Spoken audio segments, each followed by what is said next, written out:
Bonjour tout le monde, bienvenue au Point J. Aujourd'hui, je voulais vous parler de comment on fait pour dédramatiser les situations. Je vais vous donner quelques exemples pour commencer. Comme la semaine passée, je travaille avec une petite puce de 9 ans. Okay? Imaginez-vous si un enfant de 9 ans peut le faire. Je vais vous donner une petite situation, puis je vais vous montrer l'effet que ça fait. Cet enfant-là a des examens de fin d'année à passer. Elle est full nerveuse, fait de l'anxiété, réussit pas à dormir, est à l'envers, elle devient, un genre de mini-agressif, toute la perturbe, tout ça pour des examens de fin d'année. Je me suis assise avec elle, puis j'y ai demandé, j'ai dit, OK, si tu coules tes examens, qu'est-ce qui peut arriver si tu ne réussis pas tes examens de fin d'année? Elle m'explique, elle dit, je risque de couler mon année. Je dis, OK, bon, tu peux couler ton année. OK. Puis si tu coules ton année, ça fait quoi? C'est quoi qui va arriver? Elle dit, je vais recommencer. Il va falloir que je recommence mon année. J'ai dit, OK. Puis ça fait quoi s'il faut que tu recommences ton année? J'ai dit, puis là, en lui posant des questions comme ça, une après l'autre, elle réalisait que, elle me dit, Martine, elle dit, il va falloir que je recommence mon année. J'ai dit, OK.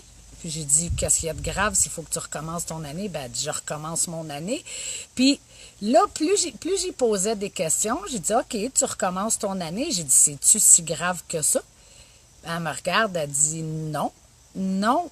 Puis elle dit, je vais devenir meilleure. Mais oui, tu vas devenir meilleure, ma chérie.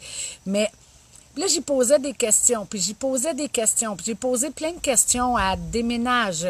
Puis je disais, OK, de quoi t'as peur? Puis là, elle me disait ses peurs, puis j'y posais plein de questions, puis à la fin, elle me répondait tout le temps, elle était là, ouais, mais oui, ouais. Il faut dédramatiser les situations. Des fois, il y a des gens, ils sont dans l'anxiété, puis dans une grosse anxiété, qui vont me dire, Martine, je risque de perdre ma maison, puis OK. Je vous dis pas que c'est le fun. Mais, OK, si tu fais ça puis tu perds ta maison, OK, mais tu vas-tu mourir? Dis-moi c'est quoi le plus grave qui peut t'arriver? Fait que la personne elle me dit, je vais perdre ma maison. Puis là, je la regarde, je dis, OK, c'est vraiment pas le fun de perdre sa maison, mais est-ce que c'est si dramatique que ça? Est-ce que tu vas mourir? Est-ce que tu vas être encore capable de marcher demain? Est-ce que tu vas être... Si tu t'es déjà acheté une maison, ça veut dire que tu es capable, s'il arrive quelque chose, de t'en acheter une autre maison. Si tu as déjà été capable de faire quelque chose, ça veut dire que tu es encore capable de le faire. L'agressivité, les peurs, là, on est contrôlé par ça, par les événements, au lieu de vous de prendre le contrôle. Je vais vous donner un autre exemple que vous allez peut-être trouver stupide, mais ça va vous faire réfléchir. Vous recevez un téléphone de l'école. L'école vous appelle pour vous dire que votre enfant a fait une niaiserie, OK? Là, on part, on est enragé. Je suis au travail. Je suis ça. Puis là, je me suis fait déranger. Puis là, votre colère, elle augmente, là. Puis le jeune a peut-être fait juste une petite chose comme ça, que l'école vous a appelé, vous demandant de venir vous le chercher. Vous êtes dans la colère, vous êtes perturbé. Là, ce petit événement-là, devient un événement qui est gigantesque, grand comme ça, OK? Moi, je vais vous donner, vous allez faire une échelle, c'est un truc que moi, je fais souvent. Vous allez mettre sur une échelle de 1 à 10, vous êtes au travail, vous recevez un appel, vous devez aller chercher votre enfant. Là, à l'instant présent, là, vous êtes en colère, vous êtes enragé, votre événement va être un niveau, si je vous le mets sur une échelle à 10, 1 à 10, vous allez dire, OK, Martine, il fallait que je parte de mon travail, puis là, il a fait ça à l'école, puis là, vous êtes rempli de colère. OK, on va le mettre, c'est sûr que vous allez me répondre à l'instant présent que cet événement-là, c'est un 8 ou un 9 sur une échelle de 10. On va reprendre le même coup de téléphone, mais avec quelque chose de différent. Vous recevez un coup de téléphone de l'école pour vous dire que votre enfant vient de se faire écraser par l'autobus. Maintenant, dites-moi, ce coup de téléphone-là est à quel niveau d'une échelle d'1 à 10? Vous allez me dire, Martine, c'est un 10. C'est sûr et certain, votre enfant vient de se faire écraser par l'autobus. Prenez l'échelle, votre première échelle, du coup de téléphone que vous avez reçu, vous disant que vous devez aller chercher votre enfant à l'école que vous aviez mis à un niveau 9, puis prenez que le coup de téléphone que vous auriez pu recevoir pour vous dire que votre enfant vient de se faire frapper, que vous aviez mis à un niveau 10. Là, vous allez regarder votre échelle, vous allez me dire, ouais, ça fait pas de sens. La réalité, c'est que le coup de téléphone, c'est peut-être un 3 sur votre échelle à 10. Vous devez partir du travail, vous devez faire ces choses-là. C'est pas le fun, mais c'est pas dramatique. Les gens, on vit dans le drame. On vit apprenez à prendre conscience de l'événement qui arrive puis de la dédramatiser, de me dire, ouais, tu sais, comme je vous ai déjà dit, moi, ma première conférence, j'étais stressée, j'en vomissais, j'ai dit, voyons donc, ça fait aucun sens. Puis là, je m'assois puis je dis, OK, c'est quoi le pire qui peut m'arriver? Que les gens n'aiment pas ma conférence, que les gens m'aiment pas, que les gens... C'est ça le pire qui peut m'arriver. Est-ce que c'est si dramatique que ça? Non. Je suis encore en vie, je peux faire d'autres choses, je peux devenir meilleure, je peux me pratiquer, je peux faire plein de choses. C'est pas dramatique, mais quand on est dans l'événement, on vit une séparation. Encore là, tout ce que je vous dis, les événements de la vie, les tempêtes, il n'y en a aucune qui est le fun. Aucune. Mais un drame, c'est quand vous allez me dire, Martine, j'ai appris que j'ai le cancer. On peut travailler, oui, on peut. Il y a des gens qui vont le vivre mieux que d'autres. Mais ça, c'est des choses que, OK, tu n'as pas de contrôle sur la situation, tu peux mourir, là, c'est pas, oui, ça, c'est un drame. Vous venez de perdre un enfant, ça, on appelle ça un drame. Votre conjoint est mort, un accident d'auto, paralysé, ça, on appelle ça des drames. Mais des drames qu'on peut aider, qu'on peut travailler, qu'on peut supporter, mais on appelle ça des drames. Mais d'arriver des petits événements de tous les jours, dire, OK, j'ai perdu mon emploi. C'est pas le fun de perdre son emploi, mais est-ce que c'est vraiment un drame? Non, c'est pas un drame. Asseyez-vous, dites, OK, je viens de perdre mon emploi. C'est quoi? Puis là, je vais vous mettre des drames, là. C'est quoi le pire qui peut m'arriver? Que je perde ma maison, que je perde mon auto, vous pouvez vous retrouver un autre emploi, mais je vous mets les pires situations, là. Que vous perdez tout ce que vous avez dans la vie. OK, c'est pas le fun, mais ce n'est pas un drame. Ce n'est pas un drame de perdre tout ce qu'on a. Vous avez, moi j'ai été inondée, j'ai tout perdu. Les gens appellent ça. Non, si j'ai réussi à acheter toutes ces choses-là une fois, je vais pouvoir arriver puis aller me les rechercher. Il y a des gens qui vont me dire, Martine, puis ils sont vraiment à l'envers, brisés, là, il faut que je fasse faillite. J'ai tout. Hey! C'est pas grave, je vous le dis. Moi, j'ai eu 2 faillites à mon nom avec mon premier conjoint. Il avait tout démoli ma maison. Il disait qu'il rebâtissait, puis il s'est ramassé en prison. Bien, j'avais tout. Je me suis ramassée, là, j'ai comme tout perdu. Il a fallu que je fasse faillite. Quand je me suis séparée de lui 10 ans après, j'ai dû refaire une 2e faillite parce que je suis allée me cacher en Ontario pour sauver mes enfants. Puis j'ai fait faillite, j'ai tout abandonné. Est-ce que c'est dramatique? Non. Je suis encore là aujourd'hui. J'ai mes bras, j'ai mes jambes, je vis, je reste dans un bel endroit, j'ai un auto, j'ai plein de belles choses. C'est pas des drames. Asseyez-vous. Là, vous êtes dans un événement. Vous voulez changer d'emploi. Puis là, vous êtes stressé, vous êtes viré à l'envers, le cœur vous tord. Puis là, vous faites de l'anxiété, puis de l'anxiété, puis de l'anxiété. Défaites ça. Dites, OK, c'est quoi le pire qui peut m'arriver si je change d'emploi? C'est peut-être de manquer de sous, peut-être faites face, prenez la situation, me dites, OK, moi plutôt, on va s'asseoir ensemble, là. C'est quoi le pire que cette situation-là peut vous faire? Moi, je vous dis, regardez alentour de vous. Regardez, des drames, ils s'en passent pour de vrai. Il y a des gens qui meurent. Il y a des gens qui sont malades. Il y a qui perdent leurs enfants, des accidents, des choses graves. Nous, on vit nos vies, des simples petites choses nous virent carrément à l'envers. Vous pourrez jamais, jamais, jamais gérer vos peurs si vous n'êtes pas capable de dédramatiser la situation. Quand vous allez la dédramatiser, vous allez finir par en rire, dire « Aïe, aïe, comme je vous ai dit tantôt quand j'ai donné ma première conférence, je me suis assise après, je suis là, aïe, aïe, j'ai vraiment paniqué pour ça. J'ai paniqué, j'étais à l'envers pour ça. J'ai paniqué parce que j'ai perdu mon emploi. Puis regardez où ce que vous êtes aujourd'hui. Combien d'emplois avez-vous eu dans votre vie?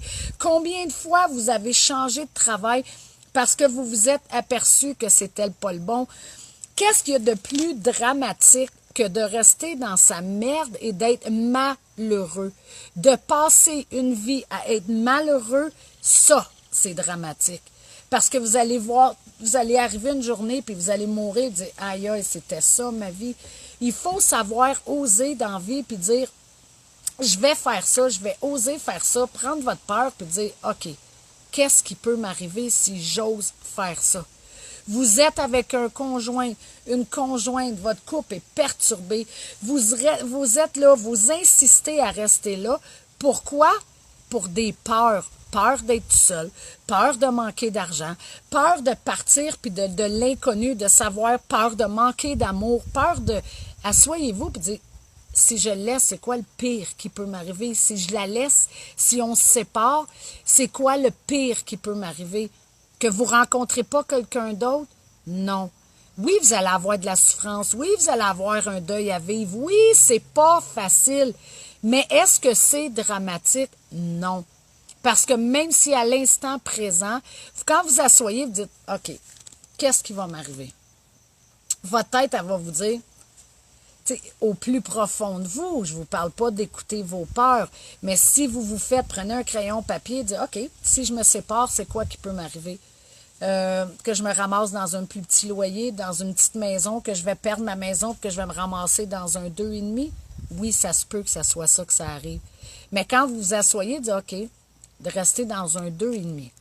Est-ce que c'est dramatique? Non. Il y a des gens qui vivent dans des 2,5. Puis après ça, vous allez pouvoir augmenter à 3,5, à un 4,5, à une maison. Vous allez pouvoir... Mais si vous êtes dans le drame, vous allez broyer du noir, puis votre situation va devenir un drame. Parce que vous allez être complètement viré à l'envers, vous allez être complètement brisé. Puis vous ne verrez pas la situation. Fait qu'en plus de perdre votre emploi, vous allez vous péter une dépression. Là, vous allez tomber malade. Vous allez broyer du noir dans votre fin fond de votre 2,5 au lieu de dire, bah, OK, je suis encore en vie, j'ai encore mes bras, j'ai encore ma tête fonctionne encore, mais mon corps, ça veut dire que vous pouvez retravailler, vos enfants sont encore en santé.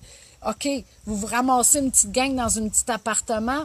Est-ce que c'est si dramatique que ça? Non. Faites une échelle de votre situation. Mettez-la à un niveau d'1 à 10. Quand vous êtes dans l'émotion, c'est sûr que l'événement va se ramasser à un niveau 9 puis 10 parce qu'on est dans cette émotion-là. Prenez une autre chose à côté puis mettez une situation qui arrive. Vous venez d'apprendre que votre conjoint est mort. Ça va être un niveau 10. Mettez-le, puis après ça, regardez votre échelle, puis dites, ouais, sérieux, c'est pas, la situation n'est pas le fun, mais elle n'est pas dramatique. Il faut que vous appreniez à prendre du recul. Si on prend jamais, jamais du recul, puis qu'on laisse les événements de la vie prendre le contrôle de nous, les événements vont tous avoir l'air dramatiques. Vous allez vivre de l'anxiété, vous allez vivre de la souffrance, vous allez vivre de la colère. Regardez l'exemple que je vous ai donné tantôt. Sur une échelle d'1 à 10, votre enfant vient de maganer votre auto, là. Il a passé avec son bicycle, puis il a poqué votre char, là. C'est pas le fun. Non, c'est pas le fun. C'est vraiment pas le fun. Vous le regardez, l'auto est neuve. Puis ça m'est déjà arrivé avec mes enfants. Mais l'auto est neuve, ils viennent de faire une poque dessus. Là, vous vous remplissez de colère, vous êtes fâchés, puis vous dites « Ah, mon char il est neuf, puis je l'aime de le... » Hey! Est-ce que c'est si dramatique que ça? C'est pas le fun, mais la voiture est réparable. Vous pouvez réparer votre voiture. Imaginez-vous que vous reculez avec votre auto, puis que votre enfant qui bouge comme tous les autres enfants est en arrière de la voiture puis que vous l'ayez écrasé parce que vous ne l'avez pas vu. Ça, c'est dramatique. Fait que comparer les deux événements qui ont rapport avec le véhicule puis qui ont rapport avec l'enfant, qui aurait cassé une vitre puis qu'il serait coupé au travers ici ou que ça, c'est dramatique. On se met à paniquer. Votre enfant, il a brisé son 4 roues. OK, c'est pas le fun. Mais il aurait pu avoir un accident puis se casser le cou en 4 roues. Fait qu'il y a une différence entre les deux. Un est un drame, l'autre ne l'est pas. C'est une situation déplaisante. C'est une situation qui peut vous mettre en colère, mais ça vaut même pas la peine. Tu sais, les gens, ils me disent, Martine, t'es relax, t'es cool, t'es de bonne humeur. Pourquoi? Parce que je regarde les choses de la vie, puis je prends un recul. Quand je sens dans mon ventre qu'il y a quelque chose qui va pas, dites-moi pas que vous le sentez pas, vous le sentez. Votre ventre va travailler, vous devenez nerveux, vous marchez, votre corps se raidit. Écoutez votre corps, écoutez votre tête, puis dites, hi, OK, je vais m'asseoir, je vais prendre du recul, puis je vais prendre ça, puis je vais le regarder et dire, OK, je suis vraiment après paniquer parce que mon gars a poqué mon auto.